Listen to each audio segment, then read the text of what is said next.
Hello everyone, welcome back to pen box India channel. This is your Lakshmi. మీకు second week nominations ఎలా అనిపించాయి? చాలా చాలా బాగా మంచిగా నిద్ర అయితే వచ్చింది కదా. నాకైతే అలానే అనిపించిందండి. మధ్యాహ్నం 3 గంటలకి ఆల్మోస్ట్ ఒక 3 గంటల నుంచి స్టార్ట్ చేశాడు అనుకోండి. నిద్ర వస్తుందంటే వస్తుంది. అందరికీ ఫస్ట్ వీక్ హై ఎక్స్పెక్టేషన్స్ పెట్టేశాడు. ఈవెన్ కంటెస్టెంట్స్ అలానే మనకు ఎక్స్పెక్టేషన్స్ పెట్టారు. బిగ్ బాస్ కూడా అలానే ఎక్స్పెక్ట్ చేసినట్టున్నాడు. వీళ్ళ దగ్గర ఏం లేదండి. సింపుల్ రీజను, నాగార్జున గారు వీకెండ్ ఎపిసోడ్లో వచ్చి వాళ్ళకి నలుగు పెట్టేసి వెళ్ళాడు. ఓకే, ఆ నలుగు పెట్టి వెళ్ళిన దానివల్ల వాళ్ళు హల్దీ ఫంక్షన్ చేసుకున్నారనుకోండి. అందరు కలిసి చట్ట పట్టాలు వేసుకొని అసలు 2 వీక్స్కే వీళ్ళ మధ్య ఎమోషనల్ బాండింగ్ అంట, 2 వీక్స్కే రిలేషన్షిప్ అంట, టూ వీక్స్కే నామినేట్ చేసేదానికి పాయింట్స్ లేవంట. వింటుంటే మీకే ఆశ్చర్యంగా అనిపించట్లేదా? పిచ్చ సోది నామినేషన్స్ అంటే అంత సోది నామినేషన్స్. మణికంఠ వరస్ట్లో వరస్ట్ అని తయారయ్యాడు. ఏమీ లేవు రీజన్స్. ఊరికేనే శేఖర్ భాష గారిని ఓం గారు అయితే అరాచకం ఓం గారు. అసలు ఆయన ఏందో, ఆయన బాడీ బిల్డింగ్ ఏందో, నేను అది చేసేస్తా ఇది చేసేస్తా పొడి చేస్తా అని మాట్లాడి తీరా వచ్చి తుప్పాస్ రీజన్కి తుప్పాస్గా నామినేట్ చేయడము. వీటన్నింటి గురించి ఈ వీడియోలో అయితే డిస్కస్ చేసుకుందాము. ఫస్ట్ ఆఫ్ ఆల్ ఇది బిగ్ బాస్ అండి. అది వాళ్ళకి అర్థమవుతుందో అర్థం కావట్లేదు. ముందు సీజన్స్ చూసి వచ్చారో చూసి రాలేదో, చూసినా కూడా చూడనట్టు యాక్ట్ చేస్తున్నారో. సీత నేను అన్ని సీజన్స్ చూడలేదు అనని ఈరోజు నేను ప్రతి ఒక్క సీజను చూశాను అని చెప్పడము. అసలు ఏంటో ఇక్కడ బిగ్ బాస్ అయితే నామినేషన్స్ సెకండ్ వీక్ కాబట్టి ఇంకా అందరూ నామినేషన్స్ లిస్ట్లో పెట్టేస్తాడు. ఎందుకంటే ఆల్రెడీ ఆ క్లెయిన్లు ఫామ్ అయిపోయారు. నెక్స్ట్ సెట్ ఆఫ్ క్లెయిన్స్కి గేమ్స్ ఇంకా పెట్టలేదు కదా అని అనుకున్నాం. సో ఒక ట్విస్ట్ అనేది ఎప్పుడు పెడతాడు కదా, అలాంటి ట్విస్ట్తో యష్మికి ఒక పవర్ ఉండడం వల్ల ఆ పవర్ కోసం బెనిఫిట్ ఆఫ్ ఆ పవర్ కోసం తనకి నామినేషన్స్ నుంచి పక్కన పెట్టేశాడు. ఇక్కడ ఈ నామినేషన్స్ నుంచి పక్కన పెట్టిన తర్వాత మీరు నైనికాని గమనించారో లేదో, ఎక్కడో మండుతున్నట్లేదు. ఎందుకంటే లక్ ఫేవర్ చేసింది తనకి. లక్ అంటే యష్మిదే. చూడండి, కంటిన్యూగా 3 వీక్స్ ఆరాంగా ఆడుకుంటుంది. థర్డ్ వీక్లో నామినేషన్స్ పడ్డ 3 వీక్స్ ఆరాంగా ఆడుకుంటుంది. తను ఒక క్లారిటీతో వచ్చింది. తను ఆడిన గేము, తను ఆడిన విధానము సూపర్. మీరు బాగా గమనించారో లేదో, యాక్చువల్లీ నాకు కొంచెం ఫీవర్గా ఉండి నేను వీడియోస్ చేయలేకపోయాను. కానీ తనని సెలెక్ట్ చేసుకుంది వాళ్ళు, కొంచెం గేమ్ ఆడింది, ఓపెన్ అప్ అవుతుందని ఒక పాయింట్తో. ఓకే, అది కూడా వాళ్ళకి కన్వీనియంట్గా ఉన్నట్టే అమ్మాయిని సెలెక్ట్ చేశారు. తనని సెలెక్ట్ చేసుకొని తనని సెలెక్ట్ చేసుకొని తను ఒక చీఫ్ అయిన తర్వాత తనేమి వాళ్ళ మీద డిపెండెంట్ అవ్వలేదు. తనకి తగ్గ వాటివన్నీ తను చేయాల్సిన రెస్పాన్సిబిలిటీస్ అని తను పర్ఫెక్ట్గా చేసింది. ఎప్పుడైతే క్లెయిన్ని ఫామ్ చేసుకోవాలన్నారో తనకి ఉన్న డ్రాబ్యాక్స్ ఏంటి అనేది బాగా ఫైండ్ అవుట్ చేసుకున్న అమ్మాయి. ఏం డ్రాబ్యాక్స్ ఉన్నాయి? తనకి ఫిజికల్ స్ట్రెంగ్త్ కావాలని ఆలోచించింది. తనకి బ్రెయినీగా ఆలోచించే వాళ్ళు కావాలని ఆలోచించింది. అలానే క్లెయిన్ ఫామ్ అయ్యేటప్పుడు తను సెలెక్ట్ చేసుకున్న విధానం అయితే సూపర్. కైండ్ హార్టెడ్గా ఎవరిని సెలెక్ట్ చేసుకోలేదు. గేమ్ పరంగానే సెలెక్ట్ చేసుకునింది. తర్వాత గేమ్స్లో విన్ అయిన తర్వాత కూడా ఏం ప్లాన్ వేసుకునింది? మనకు ఓకల్గా ఆపోజిట్ టీంలో ఎవరు స్ట్రాంగ్ ఉన్నారు, అలాంటి వాళ్ళని మన టీంలో వేసేసుకుంటే మనకు కొంచెం ఆపోజిట్ సైడ్ నుంచి వచ్చే వైబ్రేషన్స్ తగ్గుతాయి అని బాగా ఆలోచించి తను ఎవరినైనా తీసుకోండొచ్చు, విష్ణుప్రియాని తీసుకోండొచ్చు, లేదా మణికంఠాన్ని ఇంకెవరైనా, కానీ సోనియాని పిక్ చేసుకునింది కదా. అది చాలా తెలివి. అదే సోనియా ఆపోజిట్ టీంలో ఉండి ఇక్కడ వచ్చినటువంటి బెనిఫిట్స్లో ఇలాంటి పనులు చేయాలి అంటే సైలెంట్గా ఉంటుందా? అదే ఈ క్లెయిన్లో ఉండడం వల్ల ఎక్కడికక్కడ గమ్ముగా సైలెంట్ అయి కూర్చుంది. సో ఈ విషయంలో అయితే యష్మిని లక్కే కాదు, ఆ అమ్మాయి తెలివితేటలు కూడా సూపర్. ఈవెన్ తను గేమ్లో కూడా అవుట్ ఆఫ్ ది బౌండరీస్ ఆలోచిస్తుంది. దేంట్లోనూ ఎమోషన్ అయితే పెట్టుకోవట్లేదు. తన చుట్టూ ఒక బలగాన్ని అయితే క్రియేట్ చేసుకోవాలనుకుంటుంది. కానీ ఆ బలగం గేమ్ పరంగానే, ఎమోషనల్గా కాదు అనేది మాత్రం క్లారిటీగా అర్థమైపోయింది. నామినేషన్స్కి వచ్చేటప్పటికి ఈరోజు అసలు మీరు లైవ్ అప్డేట్స్ గురించి నేను వీడియో చేద్దాం అనుకున్నా, ఏం లేదండి. ఏందో చాట్ చేసుకుంటున్నారు. మణికంఠ ఒక్కొక్కరి దగ్గరికి వెళ్ళి నేను ఇలా అయ్యాను, అలా అయ్యాను, ఇలా చేయి, అలా చేయి. సార్ ఫస్ట్ వీక్ అంతా ఒకరి దగ్గర సజెషన్స్ తీసుకున్నాడు. ఈరోజు సార్ వెళ్ళి అందరికీ సజెషన్స్ ఇస్తున్నాడు. విష్ణుప్రియకైనా, నబీల్కైనా, మళ్ళొచ్చి సోనియాతో మాట్లాడడం కానీ, నిఖిల్కి సలహాలు ఇవ్వడం కానీ, అంతా సింపతి ఫస్ట్ వీక్ అంతా సింపతి ట్రై చేశాడు. ఫైనల్గా నామినేషన్స్కి వచ్చేటప్పటికి ఎంత తుప్పాస్ రీజన్తో మన కంటెస్టెంట్స్ నామినేట్ చేశారంటే అంత తుప్పాస్ రీజన్స్. హల్దీ ఫంక్షన్ కూడా వేస్తే, హల్దీ ఫంక్షన్లో అన్నా కొంచెం ఎనర్జెటిక్గా ఉంటుంది. నీరసం, ఆపోజిట్ వాళ్ళు ఆపోజిట్గా ఉన్న వాళ్ళు డిఫెండ్ చేసుకుంటామన్నా నా పాయింట్ అయిపోయింది నువ్వు వచ్చి పోసేసుకో. ఏంటిది, ఇది ఆర్గ్యుమెంట్ లాగలేదు. దీని గురించి అయితే నాగార్జున సార్ నెక్స్ట్ వీకెండ్లో ధూమ్ ధామ్ అని ఇస్తే తప్ప అస్సలు ఎవ్వడు తగ్గేదేలే. ముఖ్యంగా కన్ఫ్యూజన్కి care of address contestants. Bigg Boss ఏం చెప్తున్నాడు, వీళ్ళు ఏం అర్థం చేసుకుంటున్నారు, వీళ్ళు ఇచ్చే పాయింట్స్ ఎలా ఉన్నాయి, ఎందుకు అంత కాన్ఫ్లిక్ట్ చేసుకుంటున్నారు, ఆ కాంట్రాడిక్ట్ పాయింట్స్ ఏంటి, వాళ్ళ ఆపోజిట్ వాళ్ళు ఏం చెప్తున్నారు. ఏం లేదండి, ఏదో రీజన్ చెప్పేసాం, అవతలోడు అన్న వచ్చేసేసుకో, నువ్వు ముందు వచ్చేసేసుకో. సో ఫస్ట్ అయితే సీతానైతే నామినేషన్స్లోకి పిలిచేశాడు బిగ్ బాస్. పిలవడమే మేడం గారు నిఖిల్ని నామినేట్ చేసింది. ఈ అమ్మాయికి ఆల్రెడీ లాస్ట్ వీకే నిఖిల్ మీద పాయింట్స్ ఉన్నాయన్నమాట. సో అదే పాయింట్ పెట్టుకొని అంది, డామినేటింగ్ క్యారెక్టరు నువ్వు, ఓకే, అంతేకాకుండా మీరు అందరు కలిసి వచ్చారు, నాకు నీ డామినేటింగ్ క్యారెక్టర్ వల్ల నా గేమ్ ఏదైనా ఎఫెక్ట్ అవుతుంది అనేసి నామినేట్ అయితే చేసింది. అసలు ఏం ఆడుతున్నావని, ఏం చేస్తున్నావని నువ్వు హైపర్ అవుతున్నావు, ఎక్కడ స్క్రీన్ స్పేస్ కావాలో అక్కడ నువ్వు చేసుకున్నావు. అలాంటి సిల్లీ రీజన్తో నామినేట్ చేసింది. తనకి చాలా రీజన్స్ ఉన్నాయి, మరి ఎందుకు సేఫ్ గేమ్ ఆడుతుందో తెలియదు. దానికి తను చెప్పిన నిఖిల్ ఏం చెప్పాడంటే, నేను డామినేటింగ్ క్యారెక్టర్ కాదు, నేను ఒక లీడర్షిప్ క్వాలిటీస్ ఉన్న మెంటాలిటీ. సో నేను ఆ లీడర్షిప్ క్వాలిటీస్ ఎవరు ఇనిషియేట్ తీసుకోలేదే, నేను ఇనిషియేట్ తీసుకున్నాను, అంత మాత్రం నేను డామినేట్ చేస్తున్నానని కాదు కదా అని అంటే, ఆ లీడర్షిప్ క్వాలిటీసే నాకు నచ్చలేదు అని అనేసి తనైతే పాయింట్ పెట్టింది. ఒక్కసారి నామినేషన్ అన్నాక నామినేషనే. అది కూడా డిఫెండింగ్ స్కిల్స్ కూడా నిఖిల్ అస్సలు చూపించలేదు, ఆర్గ్యుమెంట్ లేదు, యాక్సెప్ట్ చేసి గమ్ముగా నామినేషన్ అయితే వేసేసుకున్నాడు. నెక్స్ట్ వచ్చి ప్రేరణ. ఇక్కడ ప్రేరణ దగ్గరికి వచ్చేటప్పటికి సేమ్ రిపీట్ అనమాట. అంటే పోయినసారి రీజన్ ఏం చెప్పింది, నాకు మీరు ఈగో అనే వర్డ్ యూజ్ చేశావు, నాకు అది నచ్చలేదు, మీరు బయట నుంచి ఫ్రెండ్స్ అయ్యేస్తే మీరు చెప్పినట్టు మేము వినేసేయాలా, నీ ఫ్రెండ్ చెప్తున్నప్పుడు మేము వినాలి అనేసి మీ ఈగోస్ని పక్కన పెట్టుకొని తను చెప్పిన పాయింట్ వినండి అని మమ్మల్ని రూల్ చేశావు అనే పాయింట్తో పోయిన వీక్ నామినేషన్ చేసింది. ఇప్పుడు ఆ పాయింట్తో పాటు ఇంకొక పాయింట్ యాడ్ చేసింది, ఏదైతే ఈ ఫన్నీగా ఒక మినిట్ మేడ్ జ్యూస్ బాటిల్ అనే దాన్ని డస్ట్బిన్లో నుంచి తీసి పెట్టిందో ప్రేరణ, ఆ పాయింట్ గురించి. ఇక్కడ ప్రేరణ చేసిన తప్పేందంటే, అప్పుడే గనక అరే ఇది కాదు ఇది అని చెప్పుకోవాల్సింది, కానీ తర్వాత వెళ్ళి చెప్పుకున్నా కూడా Sita madam not ready to accept అనమాట. సో అదే పాయింట్ మీద కాన్ఫ్లిక్ట్ చేసుకొని నామినేషన్ అయితే వేసింది. దీనికి ప్రేరణ చాలా బాగా డిఫెండ్ చేసుకునింది. ఆ డిఫెండింగ్ చేసుకునేటప్పుడు కూడా నువ్వు ఆపేను, అది అయిపోయింది, నువ్వు చేసే అని అనేసి ప్రేరణ చాలా బాగా చెప్పింది. ఈగోకి మేము కలిసి వచ్చాము అనే మాట నువ్వు ఎందుకు అంటున్నావు, దాన్ని పక్కన పెట్టు అని చాలా గట్టిగానే వాదించుకున్నా, కానీ అక్కడ ప్రయోజనం లేదు. నామినేషన్ అంటే నామినేషన్, అలా అయిపోయింది వాళ్ళ నామినేషన్స్. ఇంకా మొదలైందండి నిద్ర. అది చిన్న నిద్ర కాదు, అంత సప్ప నామినేషన్లు. అబ్బాయి ఈ వీక్ వరస్ట్ నామినేషన్స్ వేశాడు. ఎంత వరస్ట్ నామినేషన్స్ అంటే, సేఫ్ గేమ్ ఆడాలని ట్రై చేస్తున్నాడు. విష్ణుప్రియాని అయితే నామినేట్ చేశాడు. అసలు విష్ణుప్రియాని నామినేట్ చేసేదానికి ఎన్నో రీజన్స్ ఉన్నాయి. అరే నువ్వు ఇది కాదు, ఇలా ఆడాలి, నువ్వు ఎందుకు నెగిటివ్గా ఆలోచిస్తున్నావు, ఇన్ని రీజన్స్ చెప్పకుండా ఏకదమ్ నాగార్జున గారు నీ దగ్గర నుంచి ఇంకా ఏదో ఎక్స్పెక్ట్ చేస్తున్నాడు, అందుకే నిన్ను ఫ్లాప్లో పెట్టాడు, జనాలు కూడా నీ దగ్గర నుంచి ఇంకా ఎక్స్పెక్ట్ చేస్తున్నారు అని ఒక్క రీజన్ చెప్పేశాడు. అసలు ఆ పాయింటే కాదు, కొంచెం గిచ్చి వదిలింటే ఈవెన్ విష్ణుప్రియలో కూడా కొంచెం ఫైర్ పెరుగుంటుంది. నెక్స్ట్ గేమ్ అనేది ఒక ఫైర్లో కంటిన్యూ చేస్తుంటుంది. అలా కాకుండా ఏం లేదు, నా హార్ట్ ఫీలింగ్స్ ఏం లేవు అనేసి ఈ నామినేషన్ అయితే వేశాడు.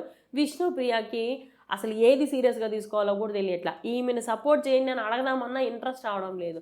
ఆమె చేసే వ్యవహారం అట్లుంది. ఎంత ఫ్యాన్ ఫాలోయింగ్ పెట్టుకుంది, గట్టిగా ఆట ఆడితే విన్నర్ ఈమె, కానీ ఆమె ఎందుకు మైండ్లోకి ఎక్కించుకోవట్లేదో తెలియడం లేదు. సో ఫైనల్గా పోయి కలర్ అయితే వేయించేసుకునింది, నో ఆర్గ్యుమెంట్. తర్వాత సింపుల్ రీజన్ ఓం గారికి లాస్ట్ వీక్ అదే రీజన్, ఈరోజు మీరు ఇంకా క్లైమేట్లోకి అడ్జస్ట్ కావట్లేదు, మీకు ఇంకా టైం పడుతుంది అని.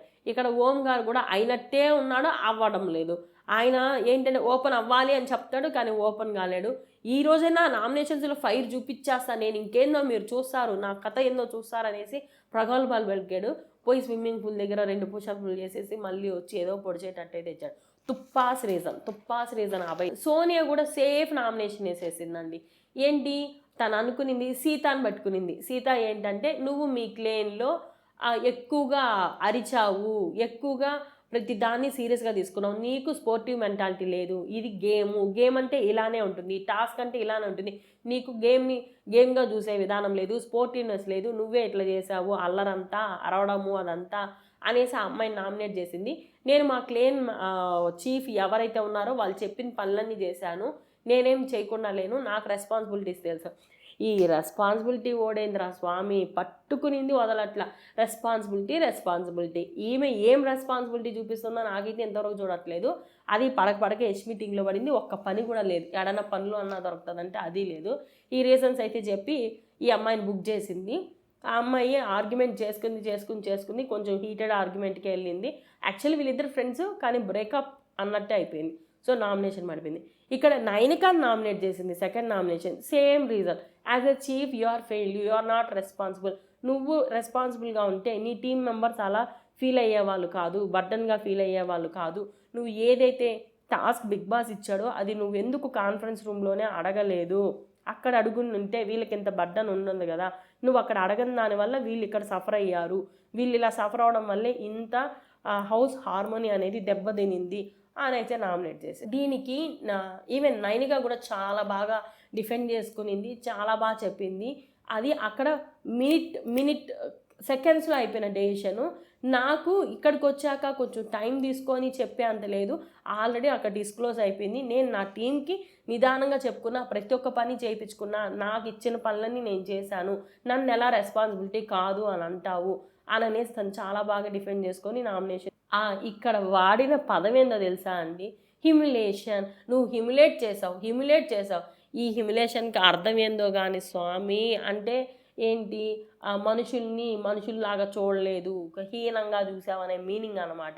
అదేమన్నా అంటే వీళ్ళు మేమేమన్నా పని మనుషులు, హ్యూమిలేషన్, మెచ్యూరిటీ లేదు మీకు అన్నట్టు ఈ సోనియా పెట్టిన పాయింట్స్ అయితే. మణికంఠ అయితే సేఫ్ నామినేషను.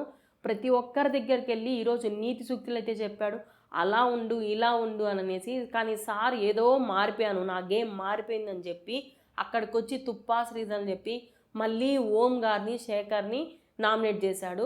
ఓం గారికి ఇచ్చినటువంటి రీజన్ ఏంటంటే, మీరు డబుల్ ఫేస్ చూపిస్తున్నారు, అంటే ఒకసారి హ్యాపీగా మాట్లాడతారు, మళ్ళీ ఏదైనా టాస్క్ అట్లాంటి టైంలో నేను అలా చేస్తాను ఇలా చేస్తానని మాట్లాడతారు, నాకు అక్కడ డబుల్ ఫేస్ కనిపించింది, సో ఏది నిజమని నేను నమ్మలేకపోతున్నాను అనేసి. దీనికి మన ఓం గారు డిఫెండ్ చేసుకోవడం ఎలాగంటే, నేను మారాను, నేను ఏంటో చూపిస్తాను, నెక్స్ట్ గేమ్లో నేనేంటో చూపిస్తాను అనేసి కొంచెం విజృంభించాడు. కానీ ఏం లేదండి, తుప్పాస్. మణికంఠ అయితే సేఫ్ నామినేషన్. మరీ శేఖరానికి మళ్ళీ సేమ్, మీరేసే జోకులు నచ్చవు, మీరు రెస్పాన్సిబుల్గా లేరు. ఒక లడ్డు కోసం మరీ శేఖర్ భాషకి అయితే నామినేషన్ పాయింట్, లడ్డు దాచిపెట్టావు, లడ్డు కోసం ఈయన హౌస్ నుంచి వెళ్ళిపోవాలన్నమాట. ఈయన హౌస్లోకి వచ్చేదానికి ఎన్నో ఎమోషన్స్, ఎన్నో కళలు, ఏమేమో ఉన్నాయి. అది అవతల వాళ్ళు మాత్రం లడ్డు కోసం నామినేట్ చేసి తరిమేయాలి వాళ్ళని. ఇది ఎక్కడ లాజిక్కో అసలైతే అర్థం కావడం లేదు. అదేమనంటే, మీరు వేసే జోకులు నాకు అస్సలు నచ్చట్లేదు. అసలు శేఖర్ భాష గారు ఉండడం వల్లే కొంచెం అంత ఇంత ఫన్ జనరేట్ అవుతుంది, ఆయన వేసే జోకులు నాకు నచ్చట్లేదని. ఓకే ఫైన్ అన్నట్టు శేఖర్ భాష గారు అయితే తీసేసుకున్నారు. ఆదిత్య గారు నామినేషన్ పాయింట్స్కి వచ్చేటప్పటికి ఏం చెప్పారంటే, అభయ్ నామినేట్ చేశారు, it's a revenge nomination. Abhay ఏదైతే చెప్పారో దానికి రివెంజ్ నామినేషన్ చేశాడు. మళ్ళీ శేఖర్ భాష గారు సేమ్, మీ వల్ల నాకు డబ్బు నష్టపోయాను, మీరు నిద్రపోయారు, మీరు రెస్పాన్సిబుల్గా లేరు, మీరు రూల్స్ బ్రేక్ చేశారు అని. ఇక్కడ అబ్బా, ఈ శేఖర్ భాష తప్పి ఎవరికి ఎవ్వరూ దొరకలేదా నామినేట్ చేసేకి? ఎంతమంది గురించి మాట్లాడుతున్నాడు, అవన్నీ దొరకలేదా? సేఫ్. విష్ణుప్రియ నామినేషన్స్ వచ్చి సోనియా మీద, ఇది హైలైట్ నామినేషన్. యాక్చువల్గా సోనియా వేస్తుంది అని అనుకున్నాము విష్ణు మీద, సోనియా వేయలేదు, ఇది డ్రాగ్ చేస్తే నాకే వస్తుందని ఇక్కడ పాయింట్ పెట్టి మాట్లాడింది విష్ణుప్రియ. నువ్వు మాట్లాడిన మాటలు నాకు నచ్చలేదు, నేను ఆల్రెడీ ఫస్టే సారీ చెప్పాను, నువ్వు మళ్ళీ బ్యాక్ వచ్చి అడల్ట్రేటివ్ కమెంట్ కామెడీ అని అన్నావు, నాకు అది నచ్చలేదు అనేసి చాలా బాగా స్మూత్ అండ్ మేనర్లోనే చెప్పింది. ఈడ అందరూ కన్ఫ్యూజన్గా కేర్ ఆఫ్ అడ్రస్లు అబ్బా, మిగతా వాళ్ళంతా అందరూ హౌస్లో. ఇంకో పాయింట్ ఏం చెప్పిందంటే, నువ్వు కమెంట్ చేసావు నాకు నచ్చలేదు, అది బయట వెళ్తే ఎట్లా అవుతుందో ఏమవుతుందో అననేసి నాకు మీకు తెలుసా నేను అమ్మాయిని అన్నట్టు మాట్లాడింది. యాక్చువల్గా ఈరోజు సెకండ్ ప్రోమో ఎందుకు వేసాడు తెలుసా బిగ్ బాస్, మామూలు ప్రోమో నామినేషన్స్ వేయకుండా దీనికి లింక్ అవుతుందని, అక్కడ ఒక లవ్ ట్రాక్ నడపడానికి ఈ పాయింట్ సింక్ అవుతుందని మాత్రం చేశాడు. నెక్స్ట్ నామినేషన్ వచ్చి మణికంఠ.